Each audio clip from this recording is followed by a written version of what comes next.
With nearly 25 years in Vietnam, he's been more than just an observer, but a bridge between cultures, a champion for Vietnamese talent, and a believer in Vietnam's potential to shine on the global stage.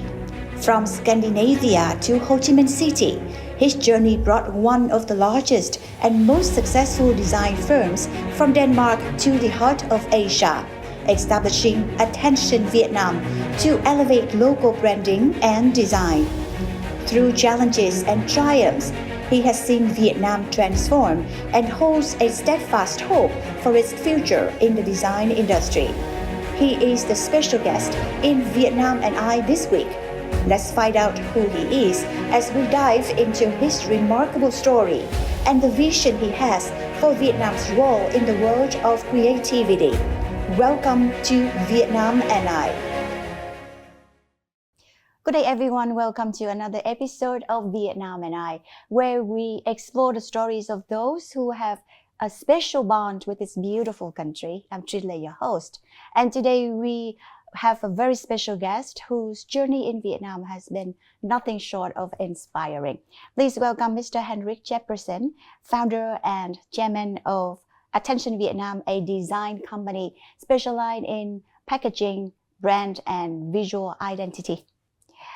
Mr. Henrik, this is our honor to have you on the show. How are you feeling today? I feel very comfortable, I think. Yeah? Yeah. Being back again in Vietnam is always wonderful. Yes. And I know that you have been in Vietnam for 25 years. What an impressive journey. And I have hosted many of the guests on Vietnam and I, but no one has such a long history with Vietnam like you. So your story, your Vietnam story must be very intriguing. Yeah. We'd love to hear about that. I'll do my best. It's a long history, as you said. Yeah. But also extremely interesting and very challenging, but also very, very beautiful, I think, with a lot of experience from all over Vietnam in many ways. And I mean, we don't have so much time here, so I would like to go into some specific areas, of course. Yeah. Before the show, so you've shared with me about how it has brought you here in Vietnam. From the first place, it was something about Vietnam during the wartime that caught your attention. Yeah, you can say before that, in my family, we were receiving all these American Time magazines with National Geographic describing hotspots all over the world. Right, so that was the year when? 25 years ago. Oh, it was much longer ago. I think I was about 10 years old, something like that. And then during the, then you had an awful big war over a lot of time. I was studying design and architecture, and I didn't thought very much about Vietnam at that time.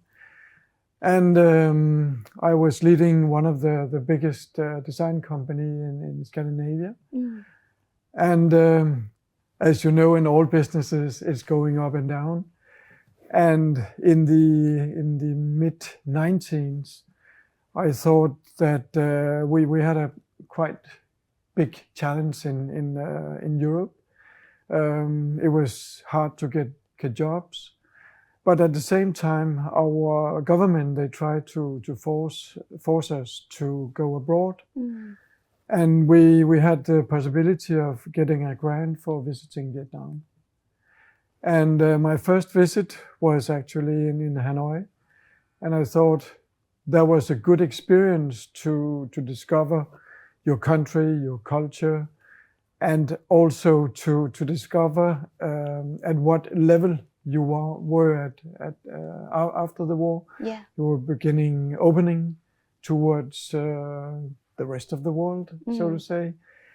And I am I'm a quite positive guy, and I see the potential in almost everything. Right. And I could see that in Vietnam, you had very, very skilled persons. You have very good industries, extremely nice people, and extremely nice food. Right. So I thought it was a very, very good starting point. And in my company, we were dealing with mostly product design. And since Denmark is a country with a lot of island, we specialized in my company in doing ferry boats. And ferry boats, what has that to do with Vietnam? Yeah. You can say very close to Hanoi, you have Haiphong. You have a lot of shipyards, and I thought that was a very good entrance, right, to be able to work together with Vietnamese companies. And when you have shipyards, you have a lot of sub-suppliers, and that makes a lot of businesses and a lot of business opportunities within that range of companies. So I thought, okay, let us start here. Right. Trying to build bridges between our countries, try to exchange ideas and working progresses in a way so that I could help your country to raise again. Right. Very meaningful. So that was the year 1995? 1999, I think. 1999. Yeah. I just want to hear more about the first trip of you in Hanoi, because how long was the trip, and what has, what is actually hit you at that time? Because first time in the very strange country, that many people would just have an impression about the war. That's all, and then many things that surprised them. So what hit you at that time? It hit me that you were so open, you were so kind and friendly, and I didn't feel that there were any kind of like a bit closeness or rejection. No, not at all. You were. I felt welcoming from the day one, and I think that hits me. Right. And of course, the combination of having that gesture and that experience together with the overall kindness, and that struck me in a very positive way, so to say. Right. I must also say that the very first time I visited, at my entrance to Hanoi, I lost all my luggage. Oh, you lost your luggage? Yes. So it was quite challenging to be in a foreign country. Yeah. With only your clothes that you're sitting in. Yeah. But it also gave me a chance to visit all the small shops around Hanoi. Oh. I mean, you didn't have a supermarket, you didn't have big fancy stores at all. So you really need to believe in someone who can guide you. Right. And I needed it desperately, so to say. Right, yeah. But finally, I managed. But Hendrik, it is one thing to visit a place, but it's another thing to decide to stay and build a life, and in your case, even a career here. Yeah. So what are some of the things that you love most about Vietnam's culture and people? You've mentioned about our friendliness, and we have talented, hardworking people. But I like to hear more about some of the culture, specific that you love about Vietnam, because you've been here for 25 years, and from the first beginning of your journey, did you travel a lot, talk to a lot of people, and there was any culture shock at all to you? I mean, I am a very curious person by nature. I've been traveling a lot before I came to Vietnam. I've been studying in US, I've been studying in France, I've been studying in Denmark. So I'm a quite outgoing person. and I love challenges at the same time. And when you meet your people here in Vietnam, I feel that you are a very, very young country in many ways. You have so much young people in your country, and the eagerness of learning from your side has been overwhelming, I think. You've been eager to hear about my background, about how I'm working, and what it can help in your companies that I'm working together with. At the same time, I had a quite huge challenge in whether I should move my family to Vietnam or not. And I decided not to move myself, but I decided to employ some young designers to be able to stay here for a longer period. And they were the one who actually were on the ground, and I was visiting Vietnam, I think up to 8-10 times a year. So in that way, I was traveling a lot, and I was building up my network, my connections to companies. And every time I was here, I was trying to understand, of course, the culture. And it is extremely different from our Danish society in many, many ways.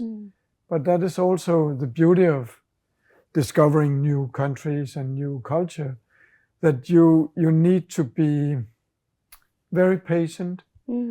Of course, you also need to adapt what you're going into in a certain way, but not too much, because I need to be myself, you need to be yourself.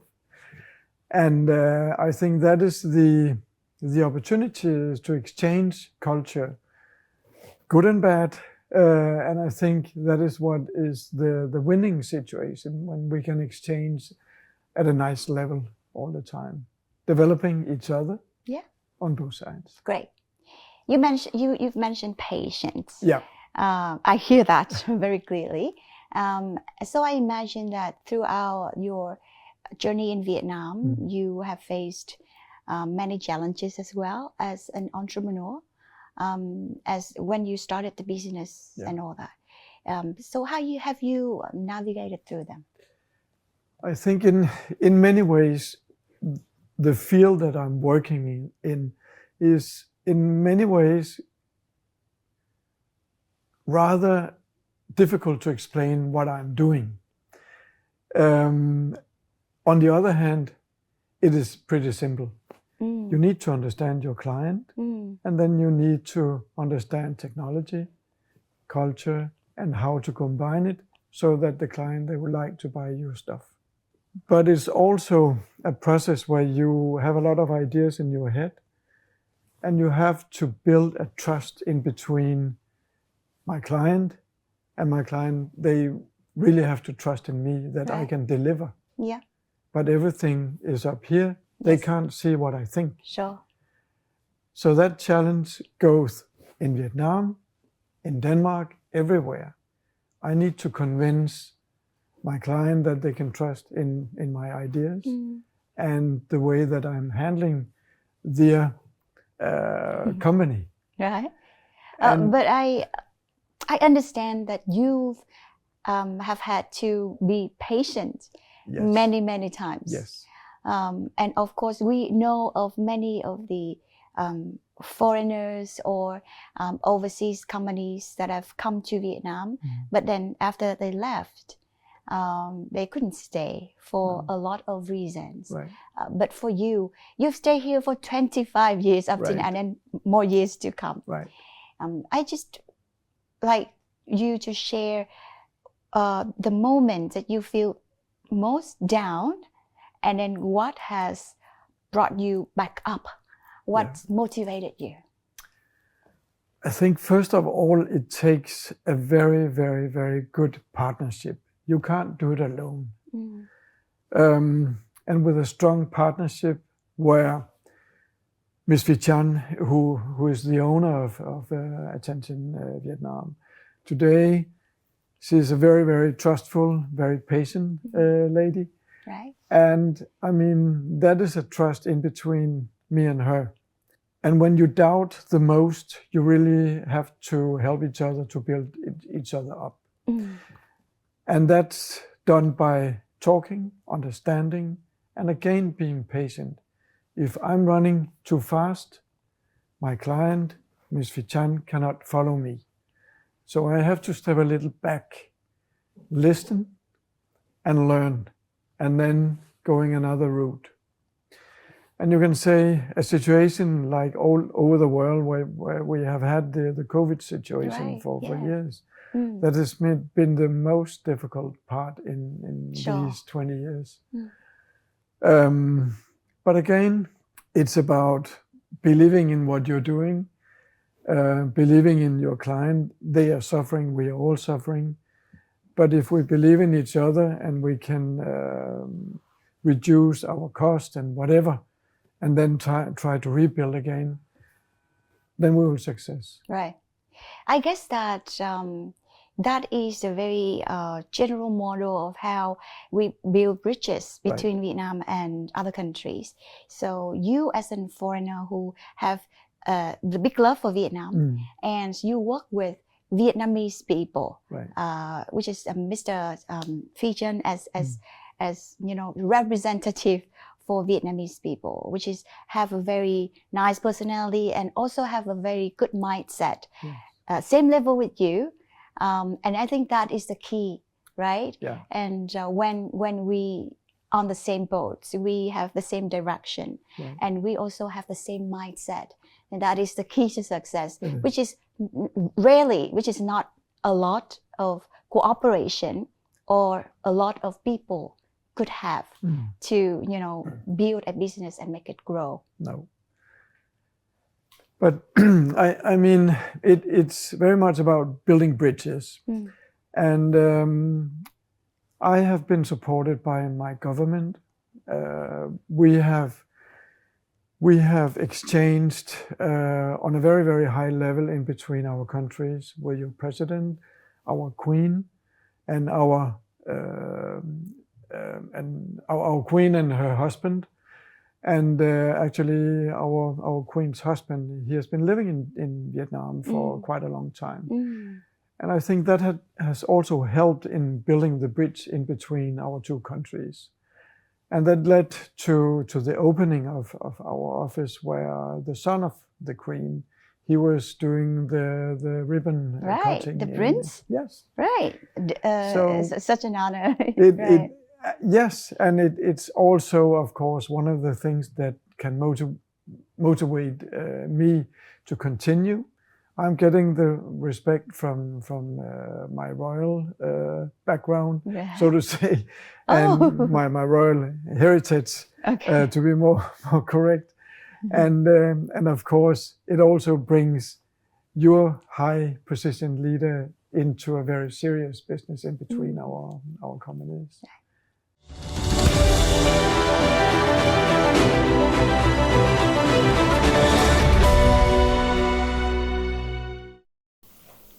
You're watching Vietnam and I with Mr. Henrik Jefferson with the topic of Vietnam's global lead, building bridges through design. Mr. Henrik, thank you for sharing your journey so far, and it's very fascinating to know how you have built your business and life here in Vietnam. Now let's dive into a collaboration between Attention and one of your Vietnamese business partners.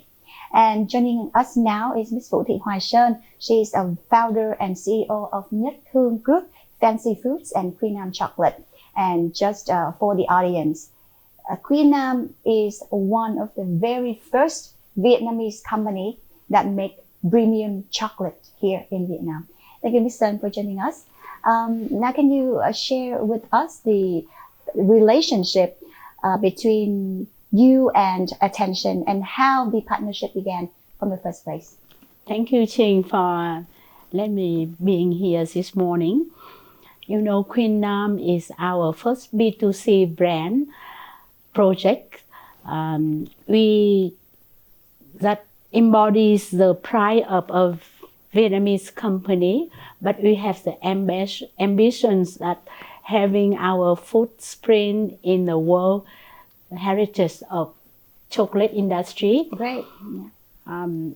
To create this brand, our R&D team has spent a great deal of effort to work day and night to make sure that each piece of chocolate having the finest taste and the excellent quality. Each of chocolate piece carry out our deep sentiments that we wish to convey to these people who enjoy it. Therefore, we understand the importance of our brand and saw an agency capable to delivering our value and message to customer. When reaching out an agency, we find attentions. They tested all of our different qualities and they all convinced of our taste. Queen Nam core principle are quality and flavor, and we really very confident that we have different in quality, and the attention team have been incredibly successfully in helping us to deliver this message through their branding and packaging designs, and we really very happy with this work that make us totally different with other image for chocolate in selling out in our local market. Right. So I have seen many of the Queen Nam chocolate packagings, and of course we are showing the audience here some of the packagings of Queen Nam chocolate as well. And to me personally, I love those designs because it gives out the feeling of something that's very premium, very high quality, and with love, and because very sweet as well. And Henrik, attention has come with the design, and also the slogan of Queen Nam chocolate, which is loving more each bite, right? Which is a very nice and very sweet slogan. So what's about Queen Nam and Ms. Sun's approach that really resonates with you? I think packaging design and graphic design is very much about communicating. Communicate in a simple way, Right. so that our clients they can remember our brands among all the other brands that we now see in the supermarket here in Vietnam. Yes, you can distinguish. Yeah, and you need to distinguish in a way so that it reminds you about, oh, Queen Nam, what does that mean? It's something with the Queen, it's something with Vietnam. Right. So it's also a way of building bridges. And it's good for foreigners. We know Queen, we know Vietnam. And it's a play with words, and it's also a kind of a storytelling. And I think that is the good thing about our work together, that we have created this nice story that is easy to remember.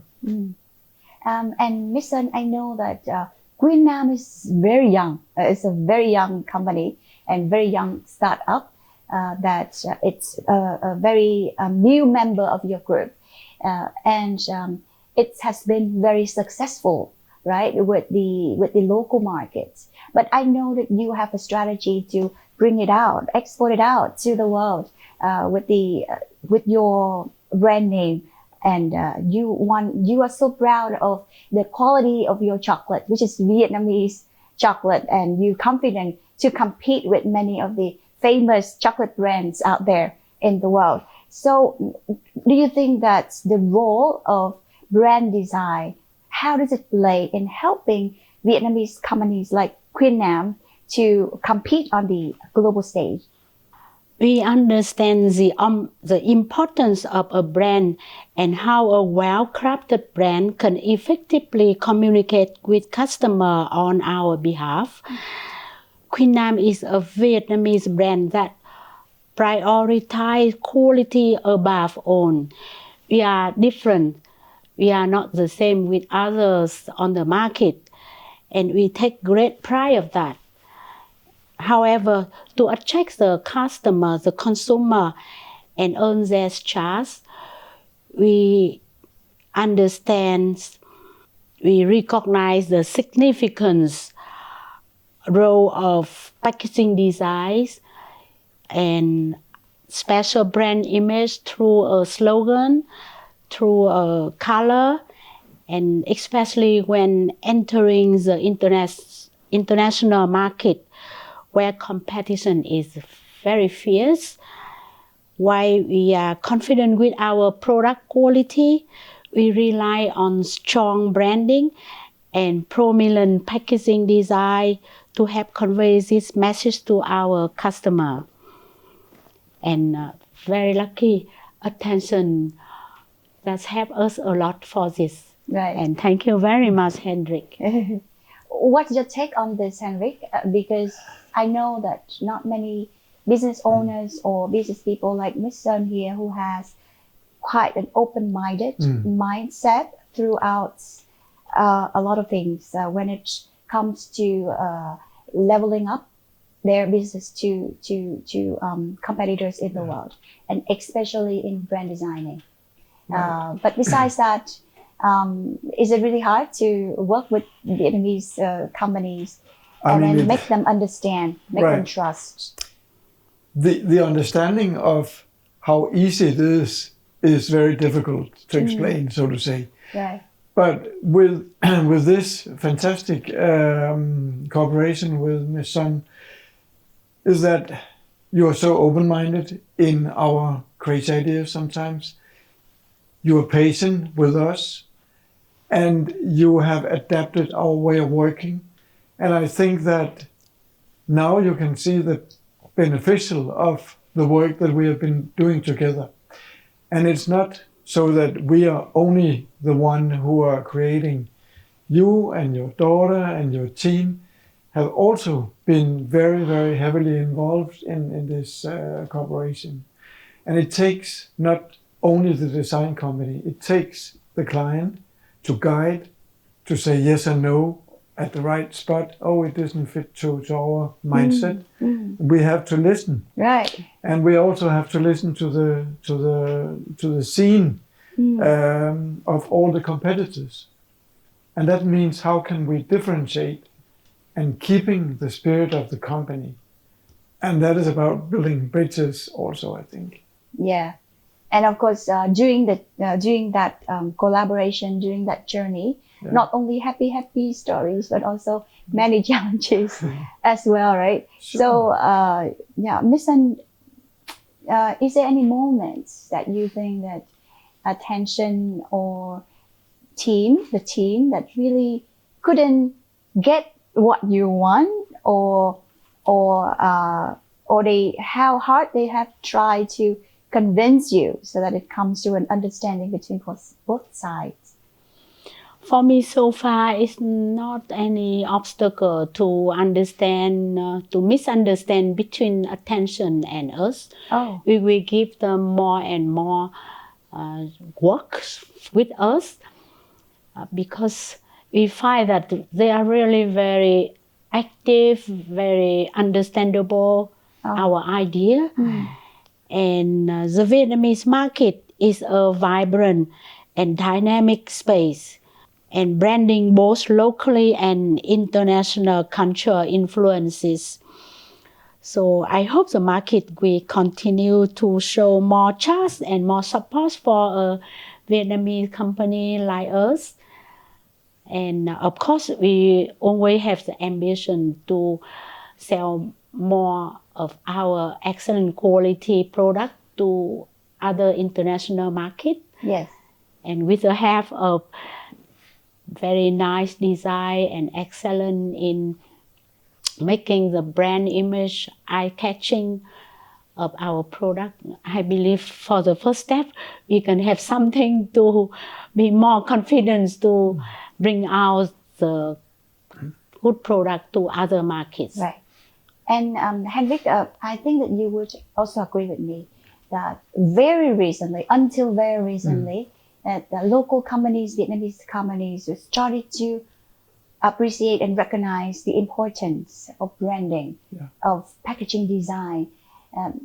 Before it wasn't like that, right? It was really, really hard. And you also told me that attention and with your work as a design company is like a can opener, which opens up many opportunities for our Vietnamese companies to the world. And you have seen Vietnam's design industry evolve over time.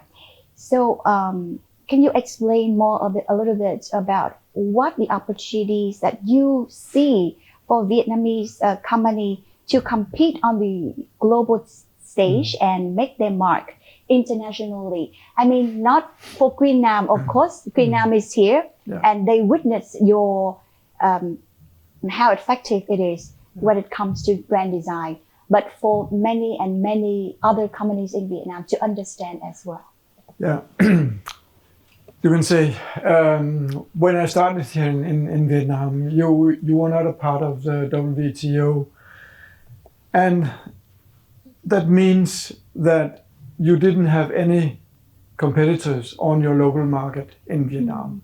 But after entering the rules of WTO, it was easy for Western companies to enter to Vietnam. Right. And that makes the competition even worse, so to say, to local companies. So if you don't listen to what is going on around you, you will lose the game. So using and investing in a very simple tool like using design and packaging as the next step towards the competition is the way to go. I mean, you have all the most wonderful ingredients here in Vietnam. You have chocolate, you have coffee, coconuts, rice, and you're some of the world's biggest players. You just need to understand now that you need to refine your products, as we see in Queen Nam, where you're refining the taste of the ingredients to a perfect state. And I mean, that is how everybody should think in being able to continue your business and even export it. I was so happy to see that we've only been working for 1 year now. Yeah. And yesterday when I was entering the Parkson supermarket, yes, I was visiting the Muji area. And suddenly I could see that Queen Nam was placed in a Muji store. Yeah. That is very, very unusual. Right. It's a Japanese company. It's very strict, right? Very strict to their own design. But they have figured out, we need to cooperate with local super brands like Queen Nam. And I think that is a fantastic way to approach the international market. And I would love to see more of your wonderful companies doing the same in a different way. Yeah. So, Ms. Sun, as we look forward to the futures, what hope that you would have for your company in particular and Vietnamese business in general in terms of business environment and opportunities for growth in the future? In our market, there are many Vietnamese companies produce a very high quality product. But unfortunately, by somehow, the world outside didn't know that. Right. And even the local people, they don't realize that our Vietnamese people can also make what the other country can do. Yeah.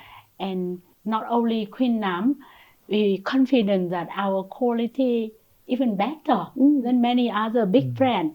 But somehow we wish the local people and also the international markets gradually they can realize our quality, our efforts that we are really wish to enter the international market so fair and also transparent. There's no judgment. There's no if there is any comparison between Vietnamese products and also other products, they would also see that really Vietnamese product is really something that can be on par.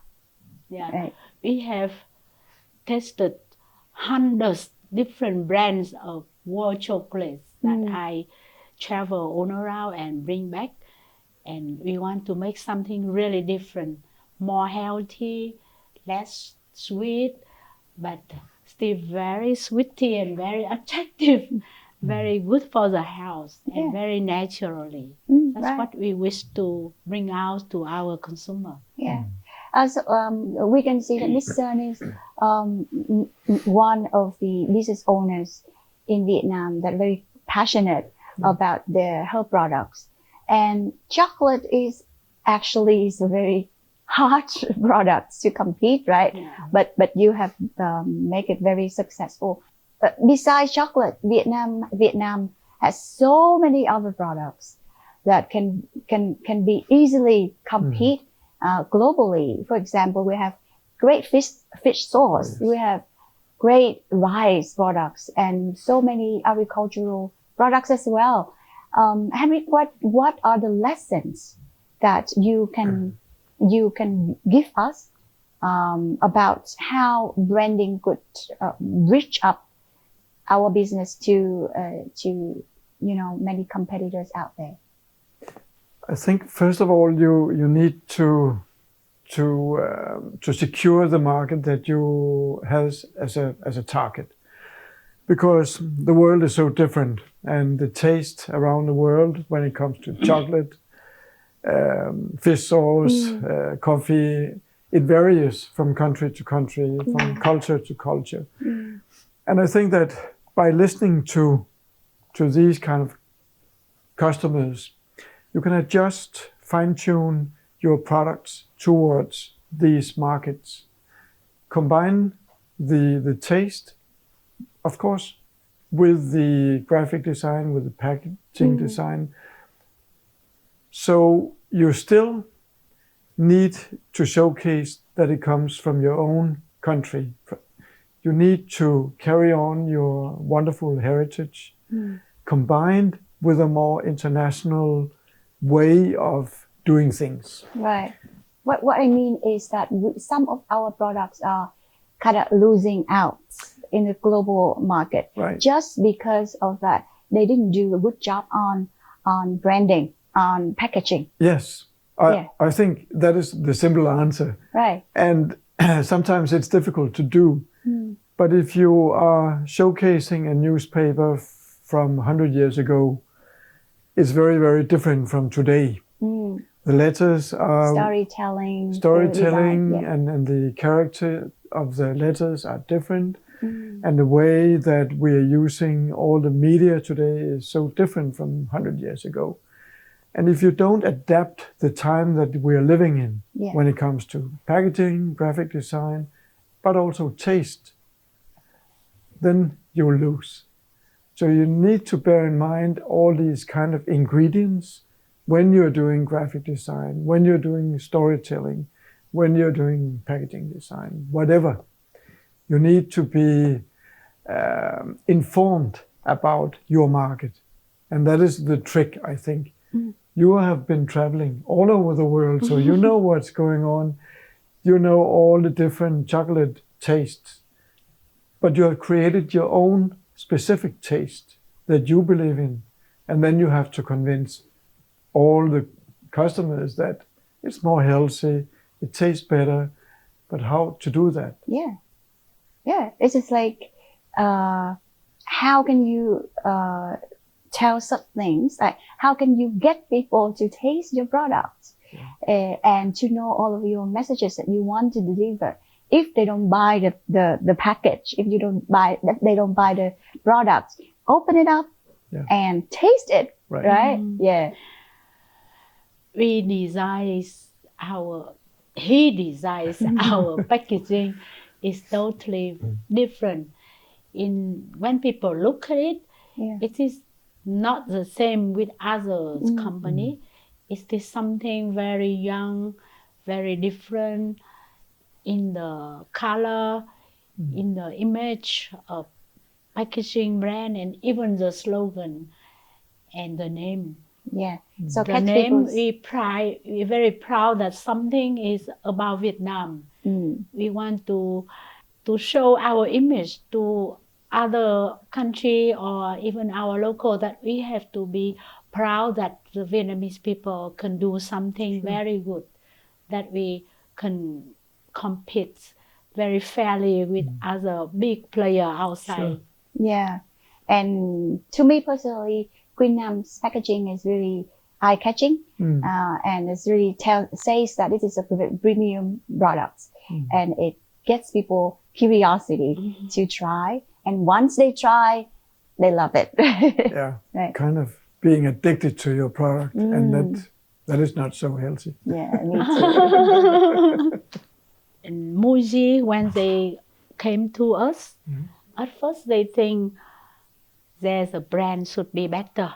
But when they see our packaging, the design and the brand image is also very different, very attractive.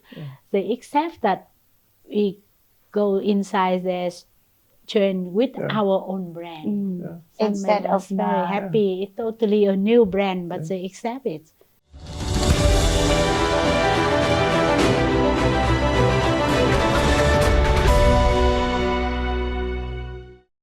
So to all the potential foreign investors, partners, and individuals all around the world, so what would you say to them about Vietnam? Yeah, I think, first of all, I think that you should